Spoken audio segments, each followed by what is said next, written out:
Dear students, in this video I will explain what is database system and what are the various components of database system.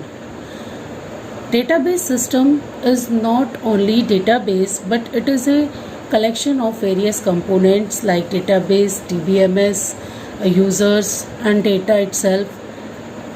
Then first of all we have to understand what is database system.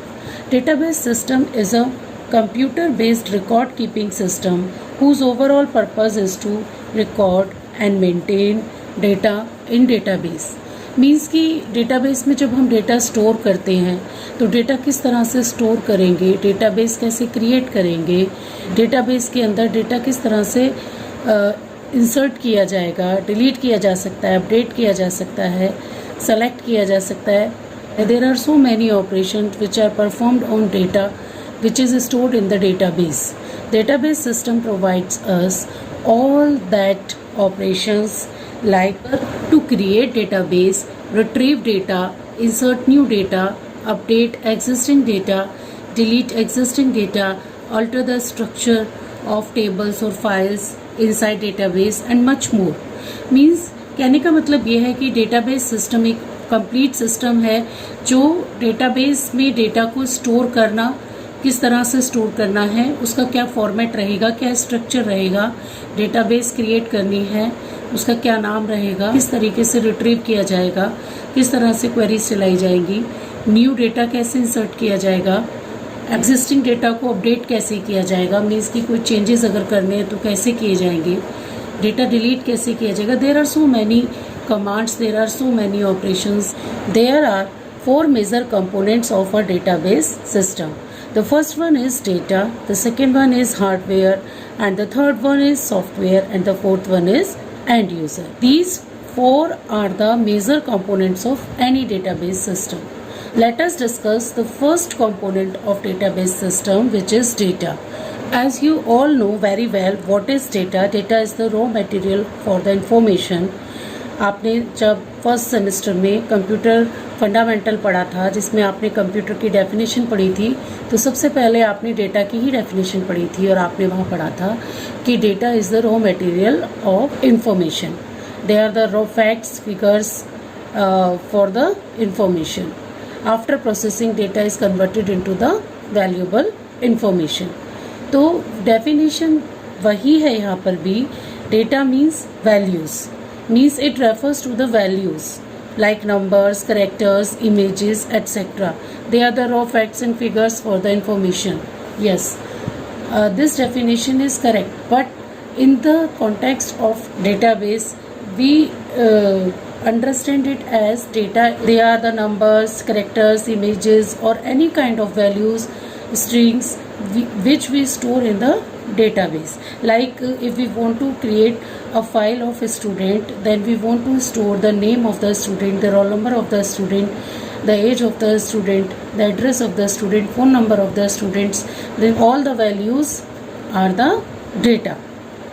जब हम बात करते हैं data की तो बात आती है डेटाबेस की, क्योंकि डेटा स्टोर होने के बाद क्या बनती है, डेटाबेस. मीन्स कि हम डेटाबेस को एक बहुत सिंपल सी डेफिनेशन से डिफाइन कर सकते हैं कि database is a repository of stored data. कि database is a repository for a collection of computerize related data files. We can say क्योंकि डेटा ऐसे ही तो स्टोर नहीं होता. डेटा किस फॉर्म में स्टोर होता है, डेटा फाइल्स के फॉर्म में. लेकिन डेटा फाइल्स भी कैसी, रिलेटेड का मतलब कि अगर हम डेटाबेस बनाने जा रहे हैं किसी स्टूडेंट के लिए तो उस डेटाबेस में जितनी भी फाइल्स होंगी वो सभी स्टूडेंट से ही रिलेटेड होंगी.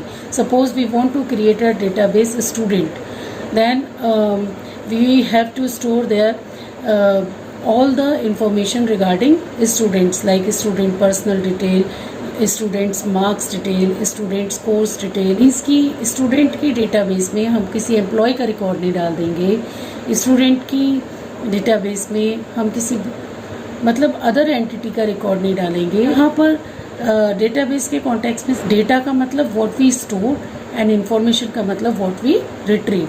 इसकी सपोज हम चाहते हैं कि हमारे पास एक स्टूडेंट की डेटा पर्सनल डिटेल की टेबल है जिसमें सभी स्टूडेंट्स का रिकॉर्ड है.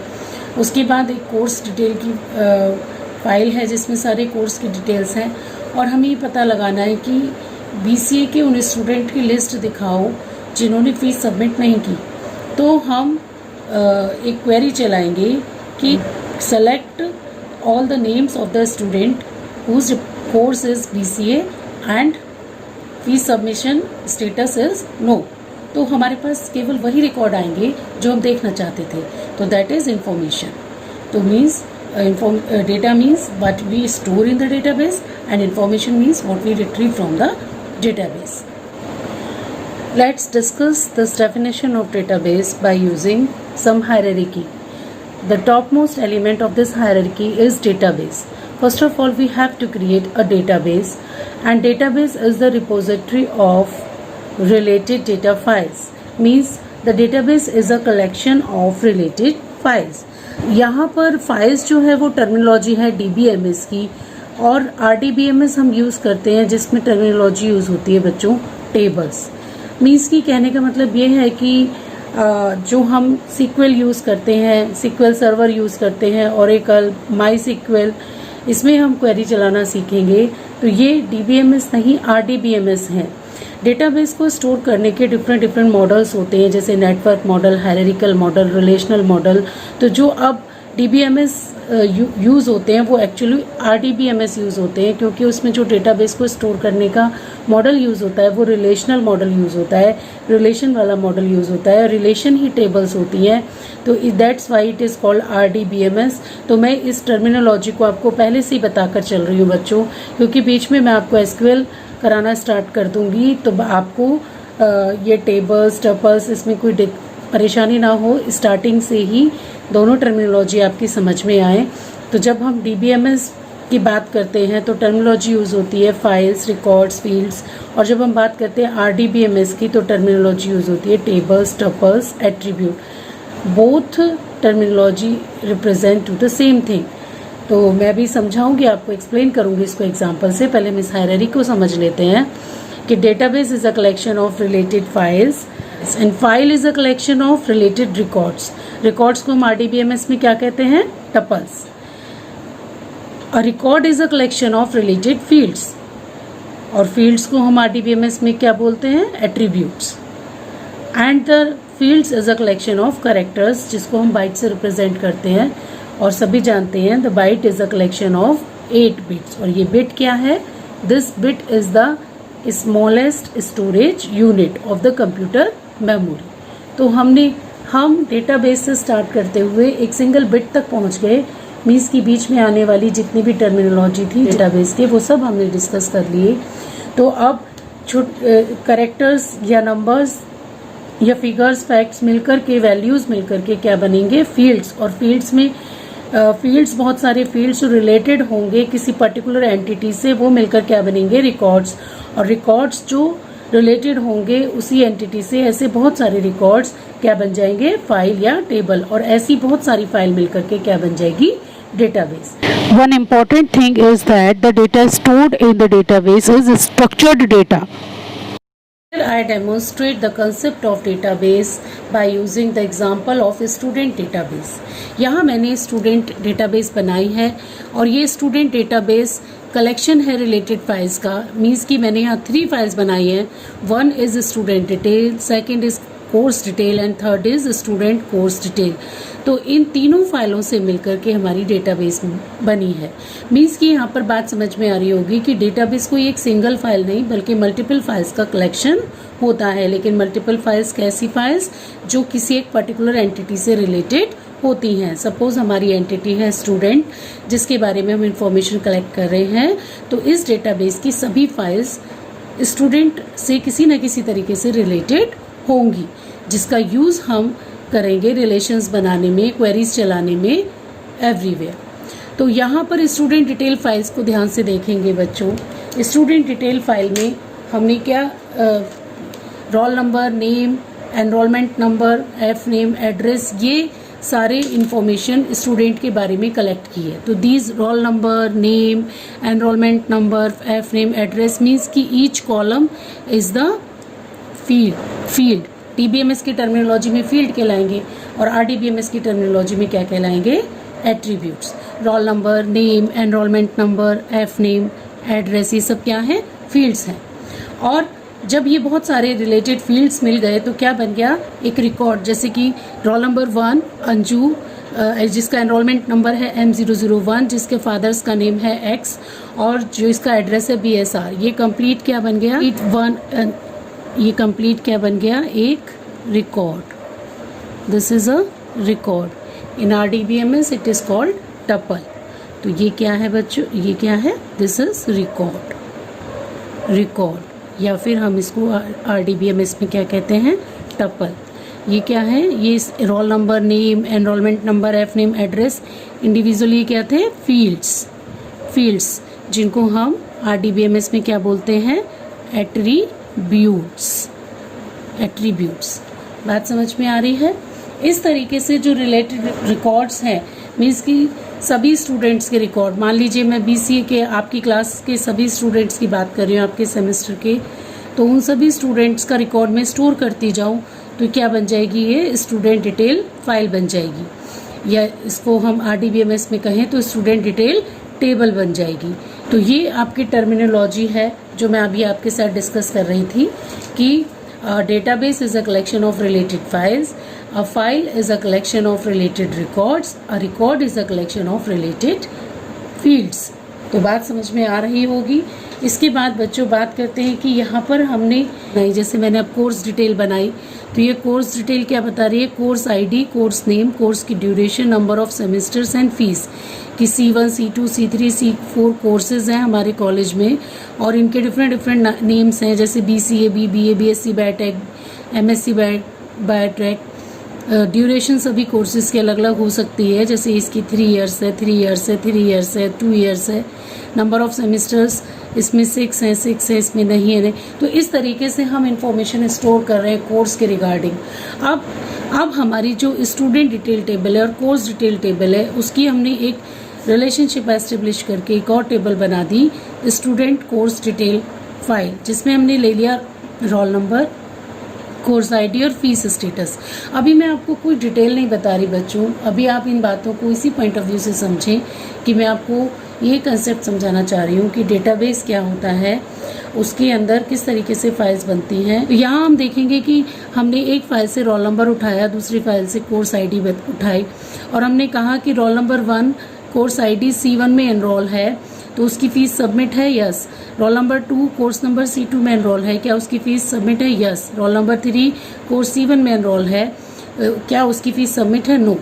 तो अब हमें बार बार कोर्स की इन्फॉर्मेशन या रोल नंबर की इन्फॉर्मेशन स्टोर करने की ज़रूरत नहीं थी। अगर हम ये देखना चाहें कि रोल नंबर 1 कौन है तो हम कहाँ देखेंगे, स्टूडेंट डिटेल फाइल में देखेंगे कि रोल नंबर 1 अंजू है, जिसका एनरोलमेंट नंबर M001 है, जिसके फादर्स नेम X है, जिसका एड्रेस BSR है, and so on, whatever information have to store hair.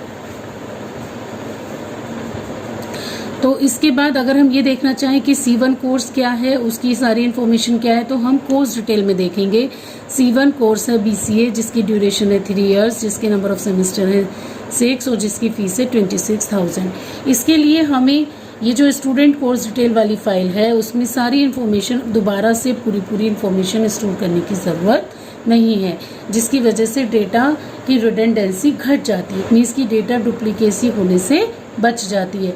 और ये एक बहुत बड़ा एडवांटेज है डेटाबेस सिस्टम का, जो अभी मैं आपको अपने नेक्स्ट टॉपिक में डिस्कस करूंगी, जब मैं आपको बताऊंगी why we use database and what are the various advantages of database. लेकिन ये बात मैंने आपको यहाँ एक्सप्लेन की है क्योंकि आप बिगिनर्स हैं, first time database management system पढ़ रहे हैं, तो अगर आपको छोटा सा एक एग्जाम्पल माइंड में रहेगा तो आप चीज़ों को राइट डायरेक्शन में इमेजिन कर सकते हो। यहाँ मैं आपको एक बात और बताना चाहूँगी कि ये जो हमने स्टूडेंट डेटाबेस बनाई है, एट प्रेजेंट मैंने एग्जांपल लिया है और इस एग्जांपल को एक बहुत सिंपल तरीके से आपको बताने की कोशिश की है। इसमें हम और भी फाइल्स ऐड कर सकते हैं, जैसे फॉर एग्जांपल स्टूडेंट की library details, student marks detail, student complaint register, इस तरीके की इंफॉर्मेशन, या स्टूडेंट अटेंडेंस डिटेल्स, वो भी हम इसमें ऐड कराना चाहें तो हम सबकी इंडिविजुअल फाइल्स बना के इसमें स्टोर करते जाएंगे।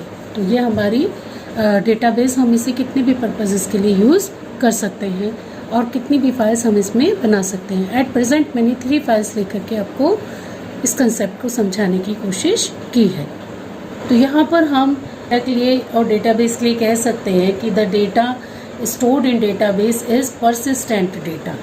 Persistent data means कि if we want to remove some data from the database tables, database files, we have to give explicit command to remove that data. Otherwise, it cannot be removed from the database. तो the database is a repository of persistent data. यहाँ से हमें एक definition मिल गई नई. Data stored in the database, at least in the large system, will be both integrated and shared. By the term integrated, we means that a unification of several distinct files with any redundancy among those files partially or wholly eliminated. Integrated का मतलब क्या है? Data files को एक साथ इस तरह से जोड़ा जाए कि उनके बीच की जो रिडंडेंसी है, डुप्लीकेसी है, वो रिमूव कर दी जाए कि रिडंडेंसी होने से बच जाए, मेमोरी का स्पेस बच जाए और जो डेटा है उसको एक्सेस भी किया जा सके एफिशिएंटली, कोई लॉस भी ना हो डेटा का. That is called integration. जैसे कि मैंने अभी आपको एग्जांपल दिया कि स्टूडेंट की डिटेल फाइल में हमने स्टूडेंट की पर्सनल डिटेल डाली थी और जो कोर्स डिटेल थी उसमें हमने कोर्स की सारी डिटेल डाली थी, course ID, course name, course की ड्यूरेशन, कोर्स की फीस एंड सो ऑन. लेकिन जो थर्ड फाइल थी उसमें हमने स्टूडेंट फाइल से सिर्फ उसका रोल नंबर डाला, क्योंकि रोल नंबर किसी भी स्टूडेंट का आइडेंटिफिकेशन नंबर होता है जो सभी स्टूडेंट्स के लिए यूनिक होता है, वो कभी भी डुप्लीकेट नहीं हो सकता. और इसी तरीके से कोर्स आईडी हर एक कोर्स की अलग अलग थी, तो हमने सेकंड कोर्स फाइल में से कोर्स आईडी ले ली और स्टूडेंट के रोल नंबर के साथ कोर्स आईडी अटैच करते हुए हमने फ़ीस का स्टेटस चेक किया कि इस पर्टिकुलर स्टूडेंट जो इस कोर्स में एनरोल है इसने फ़ीस सबमिट की है या नहीं की. तो यहाँ पर क्या बात है कि अगर हमें ये देखना हो कि वो स्टूडेंट कौन सा है जिसने फ़ीस सबमिट नहीं की, तो हम फ़ीस स्टेटस चेक करें, जहाँ नो हो उसकी करस्पॉन्डिंग रोल नंबर और कोर्स आईडी दोनों को देखकर ये पता लगा सकते हैं कि किस कोर्स के स्टूडेंट ने, जिसका क्या नाम है, क्या पर्सनल इन्फॉर्मेशन है, फ़ीस जमा नहीं की.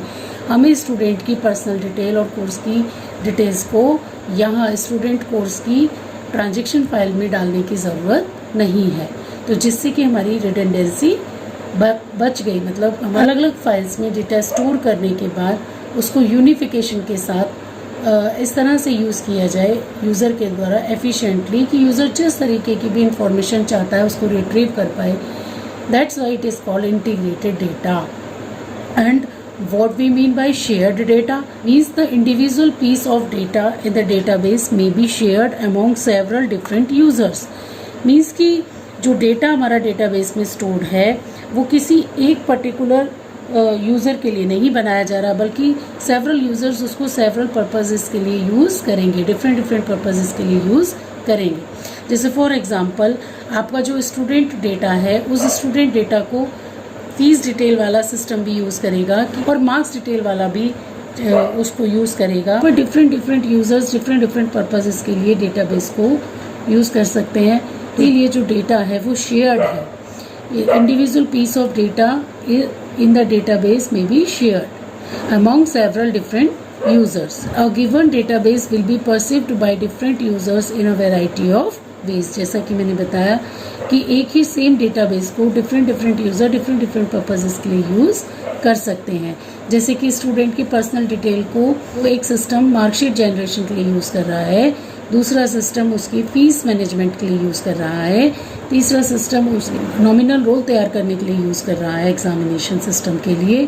This is called sharing of data. The next point is concurrent sharing. ये डेटा न केवल शेयर्ड है बल्कि कॉन्करेंट शेयर भी हो सकता है. कैसे? कॉन्करेंट शेयरिंग का मतलब क्या है कि same data by the different user at the same time. मतलब डिफरेंट यूज़र सेम डेटा को डेटाबेस से सेम टाइम पर अगर एक्सेस करना चाहते हैं तो इसको कहते हैं कॉन्करेंट शेयरिंग. और कॉन्करेंट शेयरिंग होने की वजह से यहाँ पर पूरा एक चैप्टर आ जाता है कॉन्करेंसी कंट्रोल का, जो कि बहुत इम्पोर्टेंट चैप्टर है, जिसमें कि इस कॉन्करेंट शेयरिंग की वजह से जो प्रॉब्लम्स आती हैं उनके क्या पॉसिबल सॉल्यूशन हो सकते हैं उसके बारे में डिस्कस किया जाता है.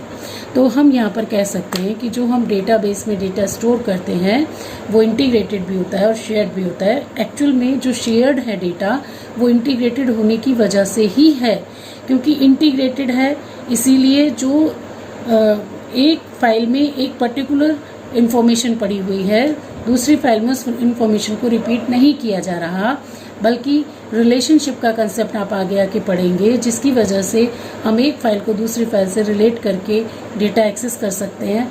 तो इस इंटीग्रेशन की वजह से ही डेटा शेयर्ड हो पाया है कि मल्टीपल यूजर्स सेम डेटाबेस को डिफरेंट व्यूज से डिफरेंट पर्पसेस के लिए यूज कर सकते हैं। This is called sharing of data. तो आपको ये समझ में आ गया होगा बच्चों। The second component of database system is hardware. As you all know about hardware, the hardware is the physical part of the computer system. What we mean by the hardware in the context of database system? In the context of database system, those component of computer system which provide us facility to store data in database like hard disk, magnetic disk, all the secondary storage devices where data is permanently stored. And besides magnetic disk or secondary storage devices, input output devices are also the hardware components which support database system, because when the data is inputted into the database, it is inputted by using input output devices, input output channels, device controllers. All the components, all the hardware components are used to store data into the database.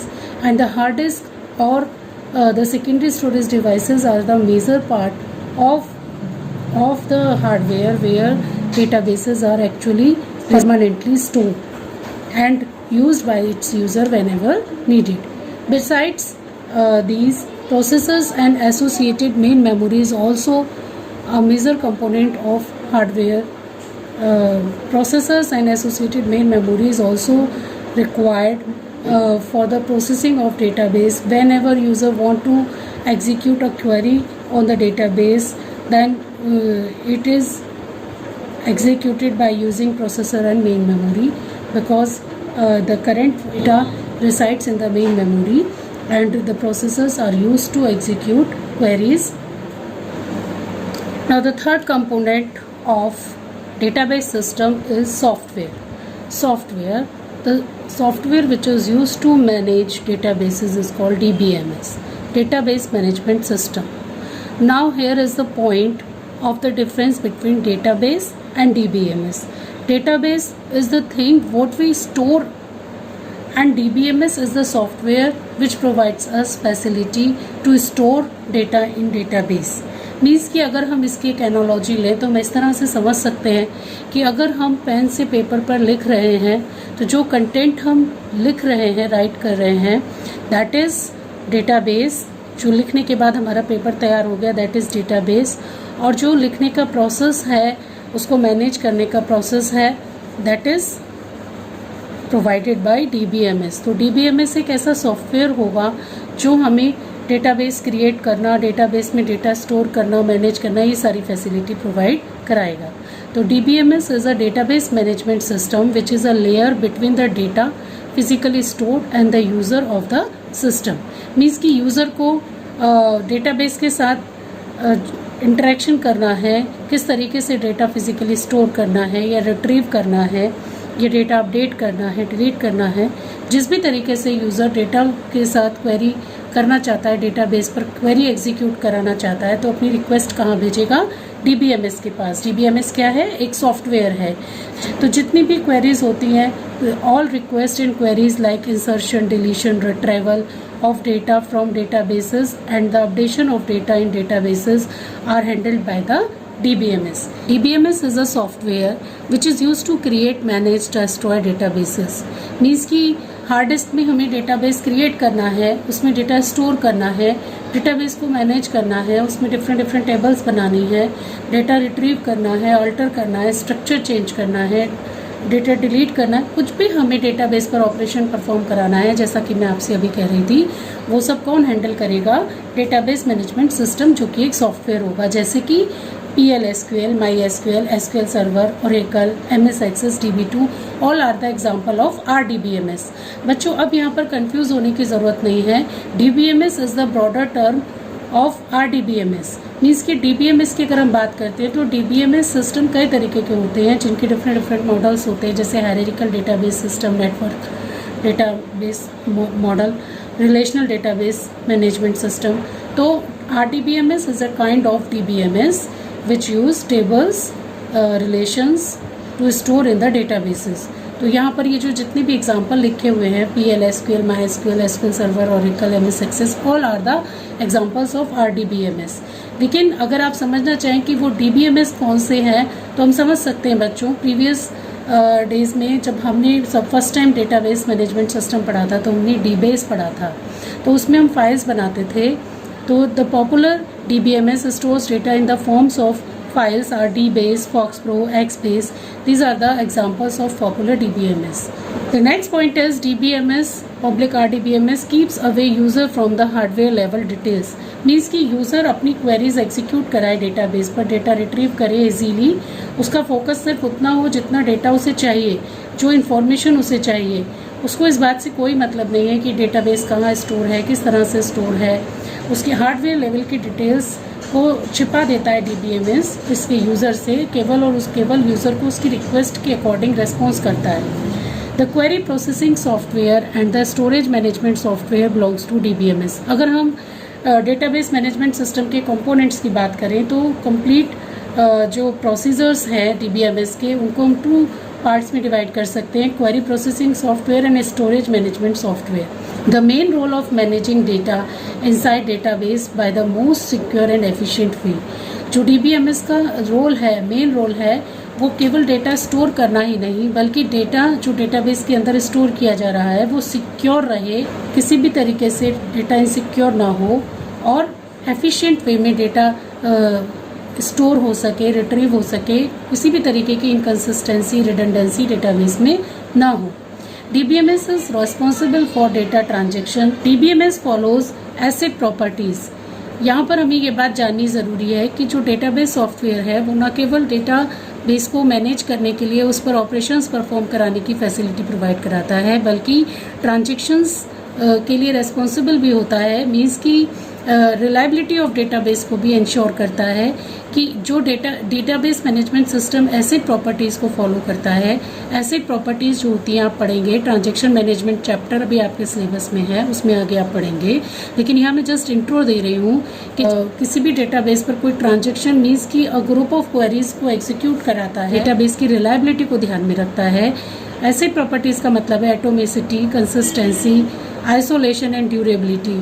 Means कि जो transaction आपकी database पर execute हो रही है वो completely execute हो या कम्प्लीटली एग्जीक्यूट ना हो और एक कंसिस्टेंट स्टेट से डेटाबेस को दूसरी कंसिस्टेंट स्टेट में ही रखे। यहाँ पर आप इतना समझ लें कि डेटाबेस मैनेजमेंट सिस्टम का रोल केवल इतना ही नहीं है कि वो यूज़र को फैसिलिटी प्रोवाइड करे कि वो डेटाबेस से डेटा स्टोर कर सके, रिट्रीव कर सके, मैनेज कर सके, बल्कि डेटाबेस की रिलायबिलिटी, उसकी कंसिस्टेंसी को भी इंश्योर करे, उसकी सिक्योरिटी को भी इंश्योर करे, किसी भी तरीके से डेटाबेस में डेटा रिडंडेंट ना हो, इनकंसिस्टेंट ना हो। The next and the fourth component of database is it's user. Users can be of 3 types which can use a database in different ways. The first type of user is application programmer. Application programmers are the developers who are responsible for writing database applications programs in some programming language like Java, C++, Visual Basic or some other high level language. Such application programmer access the database by issuing the appropriate request means की SQL statements to the DBMS. means की जैसा कि आप लोग project बनाते हैं final year में, तो प्रोजेक्ट आप बनाते हैं बच्चों HTML, जावा और SQL का यूज़ करके। तो जावा में आप एप्लीकेशन प्रोग्राम्स लिखते हैं JSP में, और HTML में आप इंटरफेस तैयार करते हैं। उसके बाद उसमें डेटाबेस में आप डेटाबेस क्रिएट करते हैं, और जो आप जावा में एप्लीकेशन प्रोग्राम बनाते हैं उसमें क्वेरी स्टेटमेंट लिखते हैं SQL के, जिससे कि डेटाबेस में आपकी टेबल्स क्रिएट होती हैं, उनमें डेटा इंसर्ट होता है, सेलेक्ट होता है। तो जहाँ कहीं भी आपको डेटाबेस से डेटा रिट्रीव करना है या डेटाबेस में डेटा स्टोर करना है या जो भी कुछ कमांड्स आपको डेटाबेस पर एग्जीक्यूट करानी है, वो सारे SQL के स्टेटमेंट्स आप अपने जावा के प्रोग्राम में देते हैं। और जावा का प्रोग्राम जब एग्जीक्यूट होता है तो वो DBMS यानी SQL की क्वेरीज को एग्जीक्यूट कराता है डेटाबेस पर और इस तरीके से रेस्पॉन्स मिलता है। तो एप्लीकेशन प्रोग्राम्स के थ्रू आप देखते हैं ये जितने भी जैसे कि फॉर एग्जांपल आपने सीसीएस यूनिवर्सिटी में बीसीए के लिए रजिस्ट्रेशन कराया, तो सीसीएस यूनिवर्सिटी की ऑनलाइन वेब एप्लीकेशन थी जिसमें आपने रजिस्ट्रेशन के लिए फॉर्म भरा, अपना पूरा डेटा उसमें फीड किया और उसको सबमिट किया। जब आपने सबमिट किया तो आपका सारा डेटा कहाँ स्टोर हो गया? डेटाबेस में, सीसीएस यूनिवर्सिटी के डेटाबेस में। लेकिन ये जो आपने फॉर्म फिल किया, आपके सामने एक इंटरफेस आया, एक एपीआई एप्लीकेशन प्रोग्रामिंग इंटरफेस आया जिसमें आपने अपनी सारी इन्फॉर्मेशन फिल की और सबमिट किया। जैसे ही आपने सबमिट किया वैसे ही जो एप्लीकेशन प्रोग्राम जावा में, जेएसपी में या एएसपी में जो भी या पीएचपी में जहाँ भी कहीं यूज़र ने बनाया होगा, उस एप्लीकेशन प्रोग्राम के थ्रू जो भी उस वेब एप्लीकेशन में कोडिंग यूज़ हो रही होगी, उस कोडिंग के थ्रू वहाँ एसक्यूएल स्टेटमेंट्स लगे होंगे जो आपके रिकॉर्ड को, आपके डेटा को डेटाबेस में सेव कराएंगे। तो जैसे ही आप सबमिट बटन पर क्लिक करेंगे, जो भी एसक्यूएल की क्वेरी आपके डेटा को सेव करने के लिए उस पर्टिकुलर एप्लीकेशन कोड में लिखी हुई होगी, वो एसक्यूएल स्टेटमेंट के फॉर्म में डीबीएमएस के थ्रू एग्जीक्यूट हो जाएगी डेटाबेस पर और आपका सारा डेटा आपके डेटाबेस में स्टोर हो जाएगा। सिमिलरली जब आप कोई इन्फॉर्मेशन रिट्रीव करना चाहते हो, मीन्स सेलेक्ट करना चाहते हो, जैसे कि आप ये देखना चाहते हो कि बीसीए के लिए कौन कौन से कॉलेजेस हैं और किस में कितनी कितनी सीट्स हैं, कितनी कितनी फिल हो गई, कितनी अवेलेबल हैं, तो भी आप ये क्वेरी जब आप एग्जीक्यूट कराते हो तो ये डेटा कहाँ से उठ कर आता है? यूनिवर्सिटी की डेटाबेस से उठ करके आता है और आपको शो हो जाता है, जिससे कि आप ये आइडिया ले पाते हो कि हम अब इतने कॉलेज हमारे लिए बचे हैं जहाँ पर हम अप्लाई कर सकते हैं और आप उसमें से बेस्ट कॉलेज सेलेक्ट कर लेते हो। तो इस तरीके से डेटा का रिट्राइवल या इंसर्शन होता है, लेकिन ये एप्लीकेशन प्रोग्राम के थ्रू हुआ।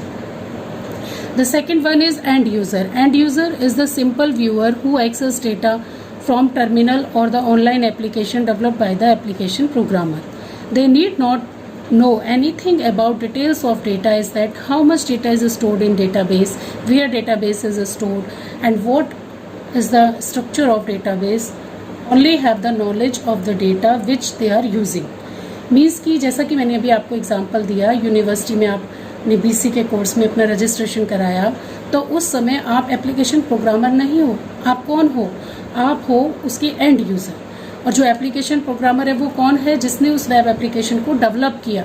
तो जब उसने वेब एप्लीकेशन को डेवलप किया तो उसने डेटाबेस को जो डिज़ाइन की गई होगी डेटाबेस एडमिनिस्ट्रेटर के थ्रू, उस डेटाबेस पर क्वेरीज चलाई और अपने प्रोग्राम की कोडिंग में वो क्वेरीज दी कि जब एंड यूज़र इस एप्लीकेशन प्रोग्राम को यूज़ करे तो ये क्वेरीज एग्जीक्यूट होंगी। लेकिन जब आप उस पर उसमें अपना आपके सामने इंटरफेस आ रहा है, आप उसमें अपनी इन्फॉर्मेशन फीड करके सबमिट कर रहे हो, तो आपको इस बात से कुछ लेना देना नहीं है कि कोडिंग कहाँ हो रही है, इसमें क्या डेटा की क्वेरीज लग रही हैं, किस तरीके से डेटा स्टोर्ड है, कहाँ से डेटा उठ कर आ रहा है, किस तरीके से फॉर्मेट में स्टोर होकर आ रहा है। आप तो जो चाहते हो आपको वो डेटा अवेलेबल होता है। आप अगर अपना रिजल्ट देखना चाहते हो तो आप अपना रोल नंबर डालते हो, अपनी क्लास, अपना सेमेस्टर डालते हो तो आपका रिजल्ट आ जाता है, अपनी डेट ऑफ बर्थ डालते हो तो आपका रिजल्ट आ जाता है। अगर आप ये देखना चाहते हो बीसीए की कितनी सीट्स अवेलेबल हैं आईपी कॉलेज में या किसी और कॉलेज में, तो आप उस कॉलेज का नाम, उसकी सीट का डेटा डालते हो तो वो इन्फॉर्मेशन आपको मिल जाती है। इट मीन्स कि आपके अकॉर्डिंग आप जैसी इन्फॉर्मेशन चाहते हो वैसी ही आप रिट्रीव करते हो। पीछे जो भी काम है वो एप्लीकेशन प्रोग्राम की कोडिंग के थ्रू डेटाबेस मैनेजमेंट सिस्टम की हेल्प से डेटाबेस पर एग्जीक्यूट होता है। तो ये बात आपकी समझ में आ गई होगी बच्चों। एप्लीकेशन प्रोग्रामर वो है जो इन वेब एप्लीकेशंस को या क्लाइंट सर्वर आर्किटेक्चर में सिंपल आपकी एप्लीकेशंस को डेवलप करता है, और जो एंड यूज़र है वो कोई भी हो सकता है जो डायरेक्ट एसक्यूएल से भी क्वेरीज चलाए या वेब एप्लीकेशन का यूज़ करके डेटाबेस को एक्सेस करे, या क्लाइंट सर्वर आर्किटेक्चर है जैसा कि आपकी कॉलेज की लाइब्रेरी में है, एक सर्वर है जो बीसी की लाइब्रेरी में रखा हुआ है और बाकी सारी लाइब्रेरीज उससे कनेक्टेड है। तो जिसको भी कमांड, सारा डेटा कहाँ पड़ा हुआ है, डेटाबेस लाइब्रेरी की सारी बुक की इन्फॉर्मेशन कहाँ पड़ी हुई है, सर्वर पर। अब जिसको भी डेटा एक्सेस करना होता है अपनी अपनी लाइब्रेरी से रिगार्डिंग, जैसे बीएड की लाइब्रेरी को ये डेटा चाहिए कि बीएड की लाइब्रेरी में कितनी बुक्स हैं, तो वो जब ये क्वेरी एग्जीक्यूट कराते हैं तो वो सर्वर से डेटा उठ करके उनको मिल जाता है। तो ये ऑनलाइन वेब एप्लीकेशन नहीं है, लेकिन ये क्लाइंट सर्वर आर्किटेक्चर यहाँ पर यूज़ हो रहा है। तो hope you will understand the difference between application programmer and the end user of database. The third type of user of the database system is DBA, database administrator, which is a super user of the database. A database administrator can be a single person or a team who is responsible for defining, updating, controlling, means everything related to the database. He makes policies, strategies and provides technical support like a super user of the database. Means कि database administrator ही है जो database की policies strategies decide करता है, किसको क्या rights देने हैं, किससे क्या ऑथराइजेशन वापस लेना है, किस तरीके से डेटा को सिक्योर करना है, ये सारी पॉलिसीज स्ट्रेटजीज बनाता है. मीन्स कि ओवरऑल कंट्रोल डीबीए के पास होता है डेटाबेस का. मैंने एक डायग्राम बना रखा है जो कि जितना मैंने अभी तक आपके साथ डिस्कस किया डेटाबेस सिस्टम का एक डायग्राम है. इसको मैं आपको एक्सप्लेन करती हूँ जिससे कि सारे जितना भी टॉपिक मैंने आपके साथ डिस्कस किया उसकी एक समरी भी हो जाएगी और यहाँ पर बात आपको समझ में भी आ जाएगी कि ये आपका डेटाबेस ये आपकी हार्ड डिस्क है या सेकेंडरी स्टोरेज डिवाइस है जहाँ पर आपकी डेटाबेस स्टोर होती है. तो डेटाबेस जो स्टोर हो रही है वो हायरार्किकल डेटाबेस भी हो सकती है, रिलेशनल डेटाबेस भी हो सकती है, ऑब्जेक्ट डेटाबेस भी हो सकती है या फ्लैट डेटाबेस भी हो सकती है, कोई भी डेटाबेस हो सकती है.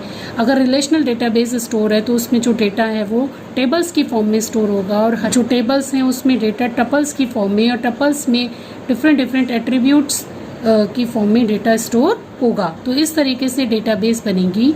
और मैं आपको पहले ही बता चुकी हूँ कि एक डेटाबेस अगर रिलेशनल डेटाबेस है तो उसका मतलब उसमें एक एंटिटी से रिलेटेड बहुत सारी टेबल्स होंगी जो उसी पर्टिकुलर एंटिटी को किसी न किसी तरीके से डिफाइन कर रही होंगी.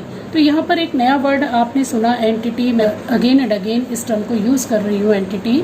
तो अभी आपने पढ़ा नहीं है बच्चों, मैं आपको पूरे कम्प्लीटली पढ़ाऊँगी एंटिटी रिलेशनशिप डायग्राम. तो वो भी बहुत इंपॉर्टेंट टॉपिक है और आपके सिलेबस के पॉइंट ऑफ व्यू से तो बहुत ही इंपॉर्टेंट है. तो एंटिटी रिलेशनशिप मॉडल पढ़ेंगे, उसमें कंप्लीट एंटिटी एट्रीब्यूट्स रिलेशनशिप ये सारी चीज़ें कंप्लीट डिटेल में आएंगी. वहाँ मैं आपके साथ कंप्लीटली डिस्कस करूँगी. अभी बस मैं आपको इतना बता दूँ कि एंटिटी का मतलब entity means the real world things about which we collect the information. जैसे कि स्टूडेंट, एम्प्लॉय, बुक, व्हीकल, जिसके बारे में हम डेटा स्टोर कर रहे हैं वो एंटिटी कहला रहा है. ओके तो अब क्या होगा कि यहाँ पर है आपका application program 1, application program 2, end user application program के थ्रू भी डेटाबेस को एक्सेस कर सकता है या विदाउट एप्लीकेशन प्रोग्राम डायरेक्ट भी डेटाबेस को एक्सेस कर सकता है एसक्यूएल क्वेरीज के थ्रू.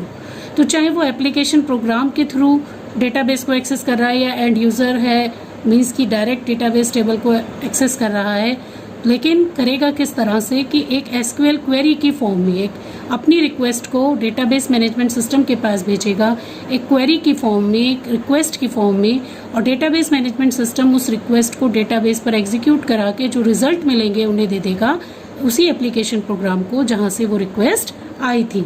सिमिलरली अगर कोई एंड यूज़र है एसक्यूएल रिक्वेस्ट भेज रहा है डीबीएमएस के पास डेटा सेलेक्ट करने की, तो वो फिर से डेटाबेस से उस डेटा को उसकी रिक्वेस्ट को एग्जीक्यूट कराएगा और जो रिस्पॉन्स मिलेगा, जो रिजल्ट मिलेगा उसको आउटपुट की तरीके से एंड यूज़र को दे देगा.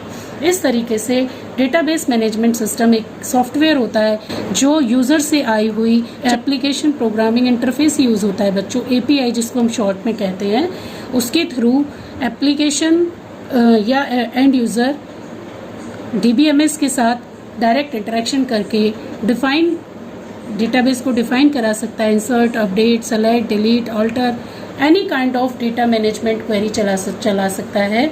लेकिन वो हैंडल किससे की जाएंगी? डीबीएमएस डेटाबेस मैनेजमेंट सिस्टम के थ्रू, जो कि SQL, PL SQL, MySQL, Oracle, SQL server कुछ भी हो सकता है. I hope you will understand this topic clearly. If you have any doubts, you can ask me in the comment box.